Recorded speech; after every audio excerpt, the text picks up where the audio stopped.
কংক্রিটের শহর থেকে অনেক দূরে, যেখানে গাছ হয়ে যায় হিমেল বাতাস, কুয়াশা ঘেরা পাহাড়ি গ্রাম, রাস্তায় রঙে বেরঙের পাহাড়ি ফুল, দিগন্ত বিস্তীর্ণ পাহাড়ের অপরূপ সৌন্দর্য যেন নতুন করে নিঃশ্বাস নিতে শেখায়। পাহাড়ের গায়ে গড়ে ওঠা ছোট ছোট জনপদ এবং মুহূর্তে পরিবর্তনশীল আবহাওয়া মন কেড়ে নেয় বারবার। তাই তো পাহাড়ের টানে বারবার ফিরে আসা। তাই বলবো, হাতে বেশ কয়েকটি দিন ছুটি থাকলে চলে আসতে পারেন সিকিমের দ্বিতীয় বৃহত্তম পর্যটন কেন্দ্র পেলিংয়ে। পেলিং খ্যাত তার আইকন সৌন্দর্যের জন্য, খ্যাত তার শ্বাসরুদ্ধকর অপরূপ দৃশ্যের জন্য। পেলিং এর সৌন্দর্যকে ভাষায় বর্ণনা করা সম্ভব নয়। শুধু এতটুকুই বলতে পারি, পেলিং এ আসবে যে একবার, তাকে আসতে হবে এই পেলিং এই আবার।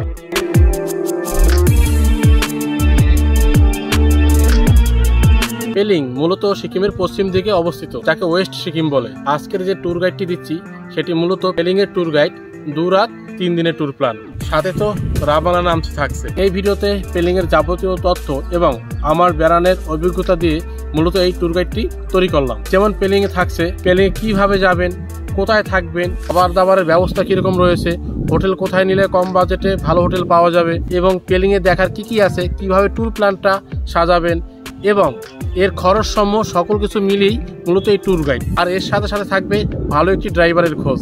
তবে শুরু করা যাক আজকের পেলিং এর ট্যুর গাইড 3 দিন 2 রাতের ট্যুর প্ল্যান। প্রথমে বলি পেলিং এ কিভাবে আসবেন। পেলিং আসার জন্য সর্বপ্রথম আসতে হবে শিলিগুড়ি কিংবা নিউ জলপাইগুড়ি। সেক্ষেত্রে শিয়ালদা বা হাওড়া থেকে আপনারা ট্রেনে চেপে আসতে পারেন, অথবা ধর্মতলা থেকেও আপনারা বাসে শিলিগুড়ি আসতে পারেন। তবে আমি বলবো শিয়ালদা বা হাওড়া থেকে রাতের ট্রেন ধরে শিলিগুড়ি বা নিউ জলপাইগুড়িতে আসাটাই অনেকটা ভালো হবে। সেক্ষেত্রে সময়টাও কম লাগবে এবং কম খরচের মধ্যে আপনারা পৌঁছে যেতে পারবেন নিউ জলপাইগুড়ি কিংবা শিলিগুড়িতে। এক্ষেত্রে আপনারা শিয়ালদা থেকে যে সকল ট্রেন ধরতে পারেন, বিশেষ করে দুপুর 3টায় 13,141 তিস্তা তোস্তা এক্সপ্রেস, বা রাত 7টা 40-এর 13,147 উত্তরবঙ্গ এক্সপ্রেস, বা রাত 10টা 5-এ 12,343 দার্জিলিং মেইল, অথবা রাত 11টা 20-তে 12,377 পদাতিক এক্সপ্রেস ধরে আপনারা আসতে পারেন নিউ জলপাইগুড়ি। এছাড়া আপনারা শিলিগুড়িতে আসতে পারেন। সেক্ষেত্রে শিয়ালদা থেকে প্রতিদিন একটি মাত্র ট্রেন যায় শিলিগুড়ির উদ্দেশ্যে, রাত 8টা 35-এর 13,149 কাঞ্চনকন্যা এক্সপ্রেস। এই ট্রেন ধরেও আপনারা আসতে পারেন শিলিগুড়িতে। এছাড়াও হাওড়া থেকে বেশ কিছু ট্রেন ছেড়ে যায় নিউ জলপাইগুড়ির উদ্দেশ্যে। সকাল 5টা 55 22,301 বন্দে ভারত এক্সপ্রেস, বিকেল 4টা 5-এর 12,345 সরাইঘাট এক্সপ্রেস। এ সকল ট্রেন ধরে আপনারা চলে আসতে পারেন নিউ জলপাইগুড়ি কিংবা শিলিগুড়িতে। এছাড়াও আরো কিছু সাপ্তাহিক ট্রেন রয়েছে এই উত্তরবঙ্গে আসার জন্য, সেগুলো IRCTC অ্যাপ থেকে আপনারা দেখে আপনাদের সুবিধা অনুযায়ী টিকিট কেটে নিতে পারেন। তবে আমি আপনাদের বলবো, রাতের ট্রেন ধরে নিউ জলপাইগুড়ি কিংবা শিলিগুড়িতে আসাটাই বেস্ট। আর আমি যে আপনাদের ট্যুর প্ল্যানটি দিচ্ছি সেটি মূলত ট্যুর এজেন্ট ছাড়াই আপনারা পেলিং করতে পারবেন। আর এই যে ট্রেনের ভাড়া যদি বলি, সেক্ষেত্রে স্লিপার 330 টাকা থেকে শুরু হয়, আর এসি 950 টাকা থেকে শুরু। তবে চেষ্টা করবেন সকাল সকাল নিউ জলপাইগুড়ি কিংবা শিলিগুড়িতে পৌঁছানোর। এরপর সকাল সকাল নিউ জলপাইগুড়ি কিংবা শিলিগুড়িতে চলে আসলেন। আজকে আপনাদের হলো ডে 1। এবার এখান থেকে আপনাদের প্রথম কাজ হলো পেলিং পৌঁছানো। NGP-তে আসলে এখান থেকে গাড়ি আপনারা রিজার্ভ করে পেলিংয়ে যেতে পারেন। ছোট গাড়ির ভাড়া 3500 থেকে 4500, বড় গাড়ির ভাড়া 4500 থেকে 6000 টাকা। আর এই নিউ জলপাইগুড়ি থেকে কোনো শেয়ার গাড়ি কিন্তু পেলিং যায় না। আপনারা যদি কম বাজেটে পেলিং যেতে চান কিংবা শেয়ার গাড়িতে যেতে চান, সেক্ষেত্রে নিউ জলপাইগুড়ি আসলে সেখান থেকে 30 টাকার বিনিময়ে কোনো অটো বা টোটোতে চেপে চলে যাবেন শিলিগুড়িতে SNT বাস স্ট্যান্ডের সামনে। সেখান থেকে একটি মাত্র বাস ছাড়ে পেলিংয়ের উদ্দেশ্যে, যার ভাড়া 225 টাকা। তবে আগে ভাগে আসলে অনেক সময় বাসের সিট পেলেও পেতে পারেন। এই SNT বাস স্ট্যান্ডের সামনে থেকেও বেশ কয়েকটি শেয়ার গাড়ি যায় পেলিংয়ের উদ্দেশ্যে। ক্ষেত্রে এর ভাড়া 500 থেকে 700 টাকা। সিজন বেসিক এর ভাড়াগুলো আপ ডাউন করে, তবে অবশ্যই একটু দাম দর করে তারপর যাবেন। আর যদি আপনারা শেয়ার গাড়ি না পান তবে সমস্যা নেই, SNT বাস স্ট্যান্ডের সামনে থেকে কিছু গাড়ি যায় আপনার জোরথাং পর্যন্ত। আপনারা সেই গাড়িতে চলে আসুন জোরথাং, এবং জোরথাং থেকে পেলিংয়ের গাড়ি আপনারা অ্যাভেলেবেল পেয়ে যাবেন। মানে আপনাদের ব্রেক জার্নি করে পেলিং পৌঁছতে হবে। শিলিগুড়ি বা নিউ জলপাইগুড়ি থেকে পেলিংয়ের দূরত্ব 130 কিলোমিটার মোটামুটি, আর যেতে প্রায় 5 থেকে 6 ঘন্টা সময় লাগবে। আপনারা যদি ব্রেক জার্নি করে যান শিলিগুড়ি থেকে জোরথাং, সেক্ষেত্রে 200 থেকে 300 টাকা পড়বে পার হেড। আর জোরথাং থেকে পেলিং গেলে 150 থেকে 250 টাকা পড়বে পার হেড। সিজন বেসিক এই ভাড়াগুলো আপ ডাউন করে। এছাড়াও কিন্তু আপনারা শিলিগুড়ি থেকে গাড়ি রিজার্ভ করতে পারেন। সেক্ষেত্রে কিন্তু নিউ জলপাইগুড়ির তুলনায় গুড়ি থেকে গাড়ি বুক করলে ভাড়াটা অনেকটাই কম পড়বে। তবে আমি আপনাদের বলবো, আপনারা যদি 4 জন কিংবা তার অধিক হন তবে অবশ্যই 3 দিনের জন্য এই গাড়ি বুক করে নিন, তাহলে আপনাদের স্বাচ্ছন্দ্যে আপনাদের ভ্রমণটা আপনারা করতে পারবেন। 3 দিনের জন্য আপনারা যদি গাড়ি বুক করেন এনজিপি টু এনজিপি, ছোট গাড়ি রিজার্ভ করেন 4 সিটার, সেক্ষেত্রে 12 থেকে 15,000 টাকা পড়বে। আর যদি বড় গাড়ি অর্থাৎ 8 সিটার বুক করেন সেক্ষেত্রে 15 থেকে 20,000 টাকা পড়বে। তবে আমি আপনাদের বলবো এই 3 দিনের জন্য গাড়ি বুক করে নেওয়ার জন্য।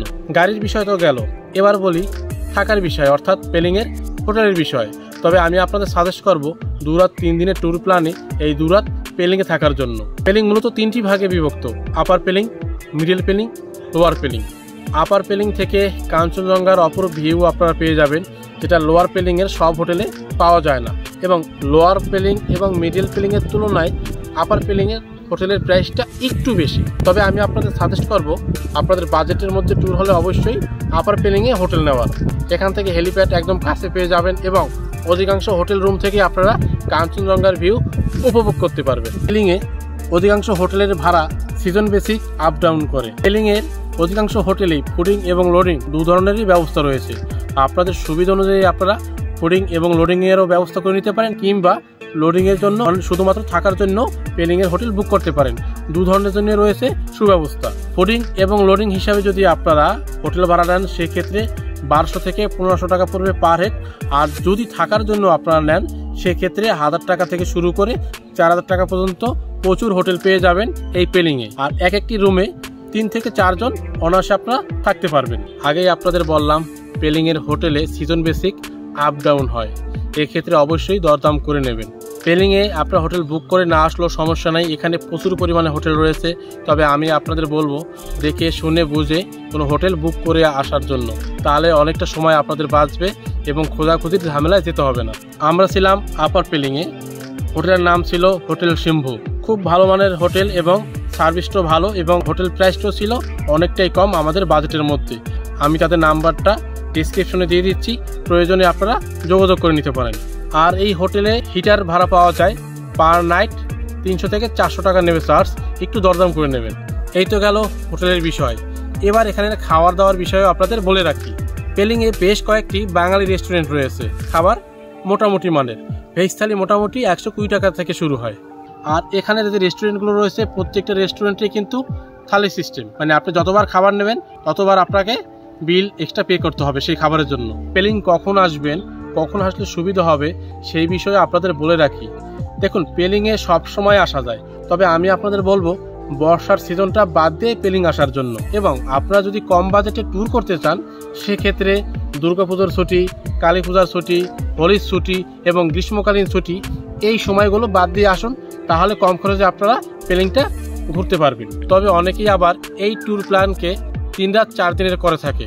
তবে আমি আপনাদের আজকে 2 রাত 3 দিনের ট্যুর গাইড প্ল্যান দিচ্ছি। তবে আপনাদের হাতে সময় এবং বাজেট থাকলে আপনারা 3 রাত 4 দিনও করতে পারেন। তবে 2 রাত 3 দিনও সম্পূর্ণভাবে ট্যুর প্ল্যানটা কমপ্লিট করা সম্ভব। যাই হোক, এবার আসি মূল বিষয়। আপনাদের সময় অনুযায়ী আপনারা নিউ জলপাইগুড়ি কিংবা শিলিগুড়ি থেকে যাত্রা শুরু করুন পেলিংয়ের উদ্দেশ্যে। কিছু দূর আসার পর ড্রাইভারদের একটি নির্দিষ্ট স্থানে আপনাদের দাঁড় করাবে সকালের ব্রেকফাস্টটা করার জন্য। যে আপনারা প্রয়োজন বোধ করেন তবে কিন্তু আপনারা এনজেপি বা শিলিগুড়িতেও সকালের ব্রেকফাস্টটা করে নিতে পারেন। আমি আপনাদের বলবো সেখানে ব্রেকফাস্টটা না করে ড্রাইভাররা যেখানে দাঁড় করাবে যে রেস্টুরেন্টের সামনে সেখানেই ব্রেকফাস্টটা করে নেওয়াটাই ভালো। এবং এখান থেকে ব্রেকফাস্টটা করে পুনরায় আবার যাত্রা শুরু করুন পেলিংয়ের উদ্দেশ্যে। আঁকা বাঁকা পাহাড়ি পথে পাহাড়ের অপরূপ সৌন্দর্য দেখতে দেখতে এগিয়ে চলুন পেলিংয়ের দিকে। কিছুটা সময় পর আপনারা পাহাড়ের আবহাওয়ার পরিবর্তনটাও উপলব্ধি করতে পারবেন। যাই হোক, আজকে আপনাদের যেহেতু ডে 1 সেক্ষেত্রে কিছু সাইট সিন করে পেলিংয়ে আপনারা পৌঁছাবেন। তবে চাইলে আপনারা পেলিং থেকেও এসে সাইট সিন করতে পারবেন, কিন্তু সেটা অনেক সময় সাপেক্ষ। তাই আমি আপনাদের বলবো আপনারা যাওয়ার পথেই সাইট সিন করে পেলিং পৌঁছান। প্রথমে আপনারা চলে আসুন পেলিংয়ের অন্যতম আকর্ষণীয় স্থান সেন্সর ব্রিজ বা ঝুলন্ত সেতু, যার উচ্চতা 100 মিটার এবং দৈর্ঘ্য 240 মিটার। এই ব্রিজটি এশিয়ার 2য় উচ্চতম ব্রিজ। এখানে আসুন, ভালোভাবে ঘুরুন, চারদিকটা উপভোগ করুন, বেশ ভালো লাগবে আপনাদের। আর এখানে কোনো প্রবেশ মূল্য নেই। এই ব্রিজে সন্ধ্যা 6টা পর্যন্ত প্রবেশ করতে পারবেন। এখানে কিন্তু গাড়ি পার্কিংয়ের ফি লাগবে, পার্কিং ফি দিতে হবে 10 টাকা। ব্রিজটা ঘুরুন, ভালোভাবে উপভোগ করুন, খুব ভালো লাগবে আপনাদের। এরপর গাড়িতে উঠে পুনরায় আপনারা চলে আসুন টেনথাম ভ্যালি। ড্রাইভার আপনাদের একটি নির্দিষ্ট স্থানে দাঁড় করাবে, সেখান থেকে আপনাদের উপভোগ করতে হবে এই টেনথাম ভ্যালি। ডেন্ট্রাম ভ্যালি মূলত পাহাড়ের গায়ে গড়ে ওঠা ছোট্ট একটি সাজানো গোছানো গ্রাম, যা দূর থেকে দেখতে অনেকটাই ভালো লাগবে। এরপরে চলে আসুন আজকের দিনের শেষ সাইট সিন, সাঙ্গে ওয়াটারফলস। খুব ভালো লাগবে আপনাদের। এখানে কোনো এন্ট্রি ফি নেই এবং গাড়ি পার্কিং ফিও নেই। এই জায়গাটাও বেশ ভালো লাগবে। এখানে দুটো ভিউ পয়েন্ট আছে, সম্ভব হলে সেখানে গিয়েও কিছু ফটোশ্যুট করে নিতে পারেন। এরপর সরাসরি চলে আসুন পেলিংয়ে এসে হোটেলের রিসিপশনের কাজ সেরে আপনারা রুমে চলে আসুন। এরপর যদি আপনাদের শরীরে এনার্জি থাকে, আপনাদের হাতে সময় থাকে, তবে আপনারা পেলিংয়ের 0 পয়েন্টেও আসতে পারেন। আর এখানে ক্যাশের প্রয়োজন হলে এখানে রয়েছে এটিএম, সেখান থেকে আপনারা নগদ ক্যাশ তুলে নিতে পারেন। আজকের দিনে যে 3টে সাইট সিন হলো, এই সাইট সিনের জন্য আলাদা যদি আপনারা গাড়ি ভাড়া করেন সেক্ষেত্রে 1500 থেকে 1800 টাকা পড়বে। তবে আপনারা 3 দিনের জন্য যেহেতু গাড়ি বুক করে নিচ্ছেন, অবশ্যই এই বিষয়গুলো তার সাথে আলোচনা করে নেবেন। এর সাথে আরও একটি বিষয় বলে রাখি, আপনাদের যদি 3 দিনের জন্য গাড়ি ভাড়া না করা থাকে, তবে আগামীকালকে সাইট সিনের জন্য আপনারা গাড়ি এখান থেকে মানে পেলিংয়ের 0 পয়েন্ট থেকেই বুক করে নিতে পারেন। সেক্ষেত্রে ছোটো গাড়ি 3500 থেকে 4000 টাকা, আর বড় গাড়ি পড়বে 4 থেকে 6000 টাকা। অবশ্যই একটু দরদাম করে নেবেন।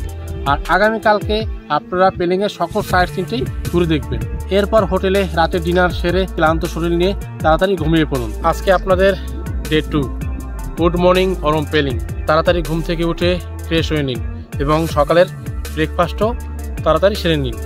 এরপর বেরিয়ে পড়ুন পেলিংয়ের সাইট সিনের উদ্দেশ্যে। আপনাদের যে গাড়ি বুক করা রয়েছে, দেখবেন সকাল সকাল আপনাদের টাইম অনুযায়ী সে হোটেলের সামনে চলে আসবে। আপনাদের ভাগ্য ভালো থাকলে রুম থেকেই আপনারা কাঞ্চনজঙ্ঘার ভিউ উপভোগ করতে পারবেন। তাড়াতাড়ি গাড়িতে উঠে বসুন, আপনাদের প্রয়োজনীয় জল এবং খাবার দাবার অবশ্যই সাথে রাখবেন। প্রথমে চলে আসুন পেলিংয়ের অন্যতম আকর্ষণীয় টুরিস্ট স্পট স্কাই ওয়াক। এখানে এসে আপনাদের টিকিট কেটে নিতে হবে। টিকিট মূল্য 100 টাকা পার হেড।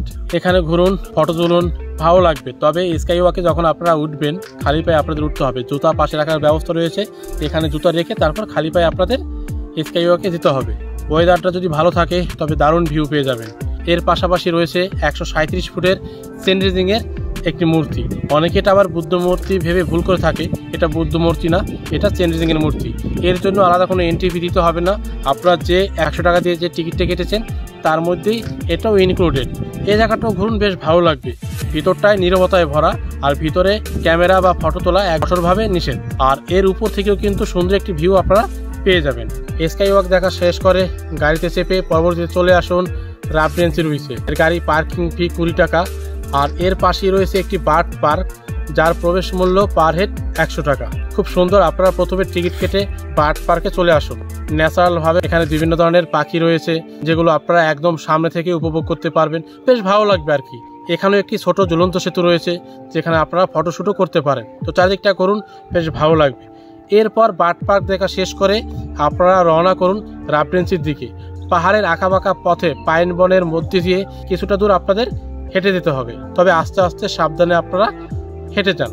আর এর সাথে আরেকটি বিষয় আপনাদের বলে রাখি, বয়স্ক কিংবা বাচ্চা এদের ক্ষেত্রে এই জায়গাটায় না আসাটাই ভালো। তবে যাদের দম রয়েছে, মনে জোর রয়েছে, তারা অবশ্যই জায়গাটায় আসতে পারেন। এখানে আপাতত প্রবেশের ক্ষেত্রে কোনো এন্ট্রি ফি লাগে না। কিছুটা দূর আসার পরে আপনারা রাফডেন্সি রুইসে চলে আসতে পারেন। এটি মূলত 1670 সাল থেকে 1814 সাল পর্যন্ত সিকিমের রাজধানী ছিল। পরবর্তীতে গোর্খাদের আক্রমণে এটি ধ্বংস হয়ে যায়। এখন শুধু কিছু এর ধ্বংসাবশেষ আপনারা দেখতে পাবেন। তবে এখান থেকে যদি আবহাওয়া ভালো থাকে, দারুণ ভিউ আপনারা দেখতে পাবেন। আর যদি আবহাওয়া খারাপ থাকে তো কিছু করার নেই। এখানে একটু ভালো করে ঘুরুন, চারিদিকটা দেখুন, বিভিন্ন ধরনের ফুল গাছ রয়েছে, উপভোগ করুন, বেশ ভালো লাগবে। এরপর পুনরায় চলে আসুন গাড়ির কাছে পরবর্তী স্পটে যাওয়ার জন্য। কিছুটা দূর আসার পরেই দেখতে পাবেন রিম্বি ওয়াটারফলস। যদিও এই ওয়াটারফলসটা অনেকটাই ছোট, কিন্তু খুব ভালো লাগবে। এখানেও আপনারা কিছুটা সময় কাটাতে পারেন। এরপর গাড়িতে চেপে আবার চলে আসুন অরেঞ্জ গার্ডেন। এই জায়গাটা সত্যি অনেকটা ভালো লাগবে। এর প্রবেশ মূল্য হলো পার হেড 30 টাকা।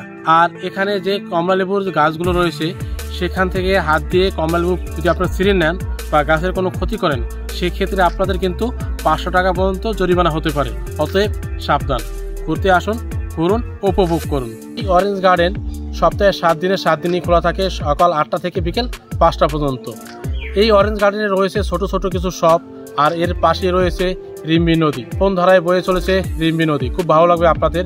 আর এই শপ থেকে আপনারা ম্যাগি, মোমো এই জাতীয় সকল কিছুই খাবার কিনে খেতে পারেন। এছাড়াও এখানে কিছু রয়েছে অর্গানিক জুস, যেগুলো মোটামুটি ন্যাচারালভাবেই তৈরি করা হয়। আপনারা চাইলে সেগুলো পান করতে পারেন, বেশ ভালো লাগবে। তবে আমি আপনাদের বলবো এই জার্নি পথে অবশ্যই কিছুটা খাওয়া দাওয়া আপনারা করে নেবেন, কারণ যেহেতু পাহাড়ি পথ, আঁকাবাঁকা পথ, সমতলের মানুষ হিসেবে অ্যাডজাস্টমেন্ট করাটা একটু আমাদের জন্য চাপের হয়ে যায়। তো এখান থেকে আপনার মোমো বা ম্যাগি ইচ্ছা অনুযায়ী আপনারা কিছু খাওয়া দাওয়া করে নিন রিম্পি নদীর পাশে বসে। এখানে বসেও আপনারা কিছুটা সময় কাটান, বেশ ভালো লাগবে। আর এখানে কিন্তু রয়েছে থাকার ব্যবস্থা, যদি আপনারা এখানে স্টে করতে চান পাশেই রয়েছে কটেজ এবং টেন্টের ব্যবস্থা। সেক্ষেত্রে এখানে এসে আপনাদের যোগাযোগ করতে হবে। অরেঞ্জঘাটে দেখার পর আপনারা সরাসরি চলে আসুন খেসুপুরি লেক। এই জায়গাটা খুব সুন্দর। এই খেসুপুরি লেকের প্রবেশ মূল্য পার হেড 30 টাকা। 8 বছরের বাচ্চাদের নিচে টোটালটাই ফ্রি। আর এখানে কার পার্কিং এর জন্য দিতে হবে 20 টাকা। ম্যাক্সিমাম টুরিস্ট স্পটে কিন্তু আপনাদের কার পার্কিং এর চার্জ লাগবে। যাই হোক, 30 টাকা দিয়ে আপনারা ভিতরে ঢুকে যান এবং কিছুটা হাঁটার পরে আপনারা পেয়ে যাবেন খেসুপুরি লেক। এই লেকটি আনুমানিক 3500 বছর পুরনো। এখানে কিছুটা সময় আপনারা কাটান। আর এই লেকের পাশে রয়েছে একটি ছোট রাস্তা, পাহাড়ের উপরে ওঠার ছোট রাস্তা। সেখানে আপনারা হেঁটে উপরে উঠতে পারেন এবং সেখান থেকে ভালো ভিউ আপনারা দেখতে পাবেন। আবহাওয়া ভালো থাকে এবং আপনাদের শরীরে এনার্জি থাকে এবং সময় থাকে, অবশ্যই আমি আপনাদের বলবো সেখান থেকে ঘুরে আসতে। এখানে এসে কোনো কিছু প্রার্থনা করলে সেটা নাকি পূর্ণ হয়, এই কারণে একে অনেকে আবার উইশিং লেকও বলে। যাই হোক, এখানে ঘুরুন, সময় কাটুন, ভালোভাবে চারদিকটা দেখুন। এরপর গাড়িতে উঠে আবার যাত্রা শুরু করুন আরেকটি সাইট সিনের। আর এই সাইট সিনটি হবে আজকের দিনের আপনাদের শেষ সাইট সিন। এই সাইট সিনটি হলো কাঞ্চনজঙ্ঘা ওয়াটারফলস। অসাধারণ ভিউ এখানে। যাই হোক, গাড়ি থেকে নেমে আপনারা কাঞ্চনজঙ্ঘা ওয়াটারফলসে চলে আসুন। এর টিকিট প্রাইস পার হেড 20 টাকা। এখানে পাশাপাশি দুটো ওয়াটারফলস পেয়ে যাবেন, যে ছোট আর একটি হচ্ছে বেশ বড়, যেটি মূল কাঞ্চনজঙ্ঘা ওয়াটারফলস। সেখানে যাওয়ার জন্য এর প্রবেশ মূল্য হলো 20 টাকা। সকাল 8টা থেকে বিকেল 5টা পর্যন্ত এই কাঞ্চনজঙ্ঘা ওয়াটারফলস খোলা থাকে। এখানে এসে বেশ ভালোভাবে এনজয় করুন। আর এই কাঞ্চনজঙ্ঘা ওয়াটারফলসটা অনেকটাই বড়। এর পাশে রয়েছে জিপ লাইনের ব্যবস্থা, যার ভাড়া পার হেড 100 টাকা। যদি আপনাদের মনে হয় তাহলে এখানে আপনারা জিপ লাইনের রাইডসও করতে পারেন। আর এই কাঞ্চনজঙ্ঘার পাশে রয়েছে ছোট ছোট কিছু স্টল, আপনাদের প্রয়োজনে কিছু ম্যাগি বা অন্যান্য খাবার আপনারা খেয়ে নিতে পারেন। এখানে কিছুটা সময় কাটিয়ে আপনাদের সময় অনুযায়ী আপনারা পুনরায় ব্যাক করুন পেলিংয়ে। এখানে সে রাতের খাবার দাবার অর্থাৎ ডিনার সেরে খুব তাড়াতাড়ি ঘুমিয়ে পড়ুন, কাল সকাল সকাল উঠতে হবে। Good morning from Pelling. আজকে আপনাদের ডে 3 অর্থাৎ পেলিং ট্যুরের শেষের দিন।